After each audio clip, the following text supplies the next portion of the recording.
গেলাম লা ইলাহা ইল্লাল্লাহু মুহাম্মাদুর রাসূলুল্লাহ।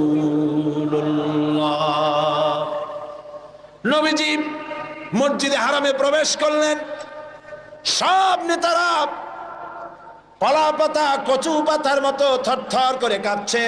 হুজুর জিজ্ঞেস করলেন, ও কুরাইশের নেতারা, আমার কাছে আজ কি ধরনের ব্যবহার তোমরা আশা করো? তারা বললেন, ওদের রূহ কি আছে ভেতরে? সব ঠোঁটের কাছে এসে গেছে।